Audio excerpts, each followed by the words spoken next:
Homens congelam em seus lugares, segurando picaretas e pás, prontos para agir dentro de um túnel bem iluminado sob o campo mexicano.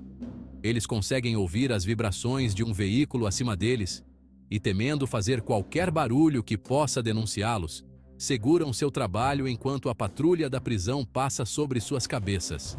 A 30 metros abaixo do pátio principal da prisão, há pouca chance de serem descobertos, mas após vários meses de escavação secreta, não podem correr riscos, especialmente agora que estão tão perto de seu objetivo, a cela do mais famoso traficante de drogas do México, Joaquim El Chapo Guzmán.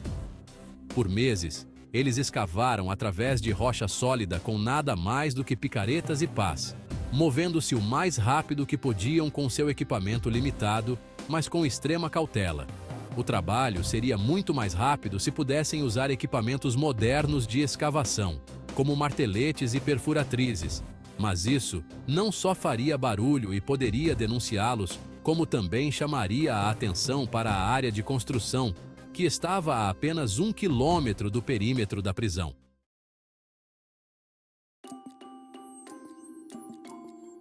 Antes de começarem a escavação, o poderoso cartel de El Chapo comprou um pequeno terreno o mais próximo possível da prisão e começou a construir 2 pequenas casas como disfarce para suas verdadeiras intenções. As casas nunca passaram de uma casca de tijolos brutos, pois, é claro, não seriam habitadas. Em vez disso, serviram como cobertura para iniciar a construção do túnel que libertaria El Chapo. Mas a equipe do túnel enfrentava uma pressão enorme para terminar o mais rápido possível. Devido ao histórico de fugas de El Chapo e às constantes batidas policiais, as autoridades mexicanas poderiam a qualquer momento transferi-lo para outra prisão para frustrar qualquer tentativa de fuga. Cada dia que os escavadores levavam para alcançar seu chefe, era um dia em que tudo poderia ser em vão. E uma nova tentativa de fuga em um local completamente diferente teria que ser planejada. E não é só isso. Os edifícios inacabados começaram a chamar a atenção dos oficiais locais e de curiosos da vila. Porque alguém começaria a construção em um terreno vazio e então pararia repentinamente com apenas uma casa inacabada. O tempo estava se esgotando e a pressão aumentando.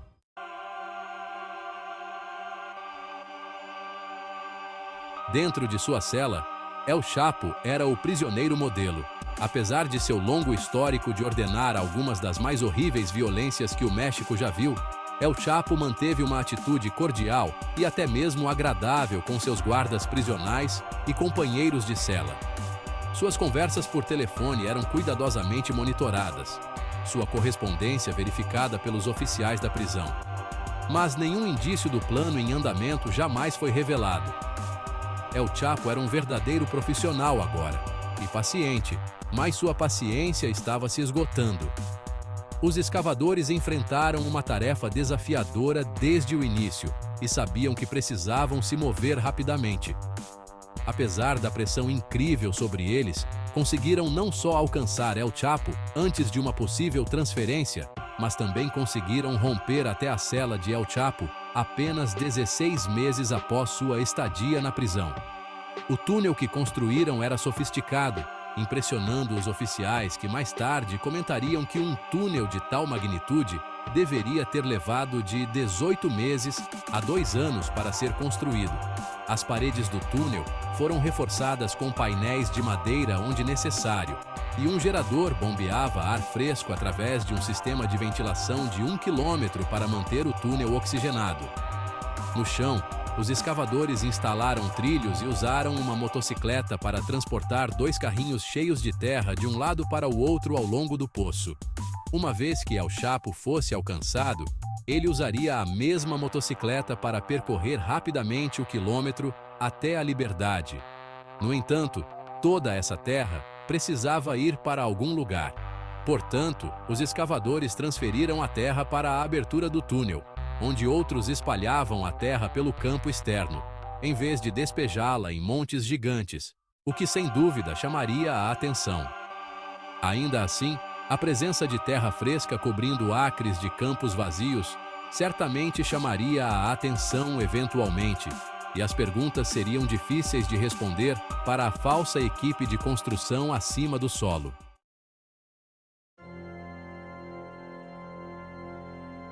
No entanto, de repente, no meio da noite de 12 de julho de 2015, o som de metal raspando veio do chuveiro de El Chapo dentro de sua cela. Momentos depois, o fundo cerâmico do chuveiro se soltou, e um rosto amigável cumprimentou o chefe do tráfico preso, chamando-o para as trevas abaixo. Sem perder tempo, El Chapo se abaixou no túnel secreto, descendo 30 pés para um túnel com largura suficiente para um homem, mas apenas alto o suficiente para que El Chapo pudesse ficar em pé. Frequentemente criticado por sua estatura baixa por seus inimigos, os escavadores haviam feito questão de que o túnel fosse alto o suficiente para que o chefe não precisasse se curvar enquanto caminhava. Uma fuga da prisão elegante, se já ouvimos uma. A poucos pés da entrada do túnel, El Chapo embarcou em uma pequena motocicleta fixada a trilhos de metal. Os carrinhos cheios de terra que haviam sido empurrados por meses já não estavam mais lá. E poucos momentos depois de deixar sua cela, El Chapo estava deslizando pelo túnel bem iluminado como uma criança em um parque de diversões.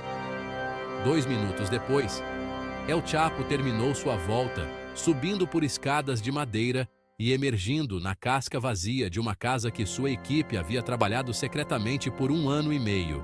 Trocar de roupas e subir em um caminhão, El Chapo foi levado para o escuro da noite, deixando para trás um incrível túnel secreto de 1 quilômetro e um sistema prisional e governo mexicano completamente frustrados.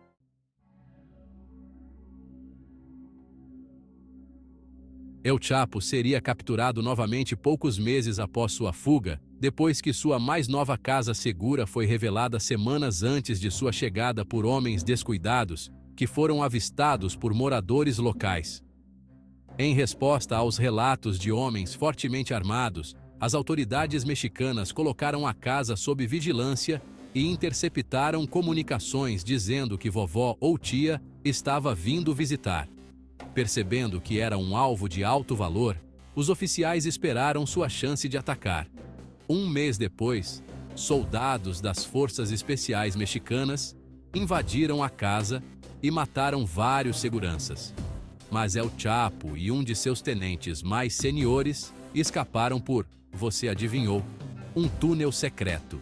Emergindo a 1 quilômetro da casa, os dois roubaram um veículo à força, embora o motorista tenha imediatamente relatado à polícia.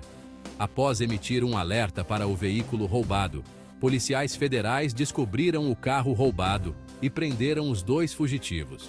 No entanto, El Chapo não iria embora sem pelo menos tentar comprar sua liberdade. Sabendo quão facilmente os funcionários públicos eram corrompidos no passado, El Chapo subornou os policiais, oferecendo-lhes dinheiro, casas e até empregos lucrativos se o deixassem ir.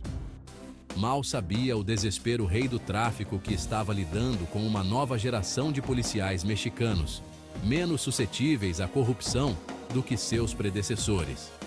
Todos os 4 oficiais recusaram as ofertas de El Chapo e suas promessas de doces se transformaram em ameaças, dizendo aos policiais que eles iam morrer.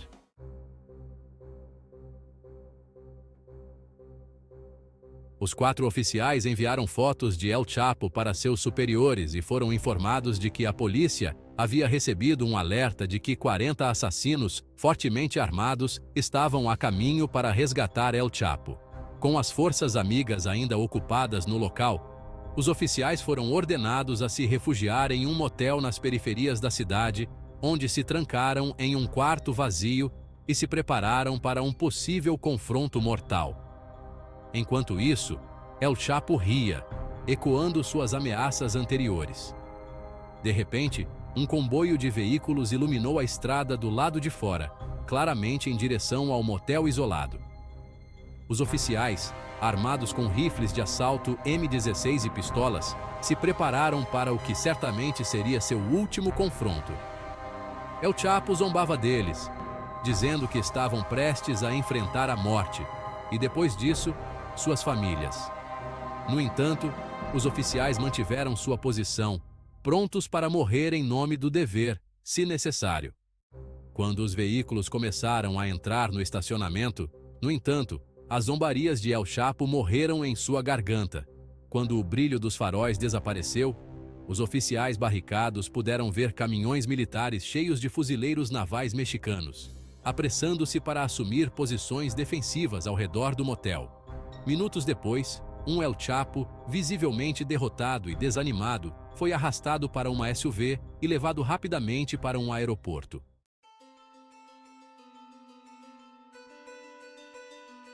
El Chapo não escaparia mais das prisões mexicanas, e 2 anos depois, qualquer esperança de uma nova fuga seria extinta, quando o México aprovou um pedido de extradição para os Estados Unidos. Em segurança sob custódia do Círculo Uneva, El Chapo enfrenta prisão perpétua e, embora tenha sido um dos homens mais mortais da história do México, o chefe do tráfico será lembrado como nada mais do que um ser choroso que implorava aos oficiais de justiça dos Ixtacusqueu por clemência, algo que eles não concederiam.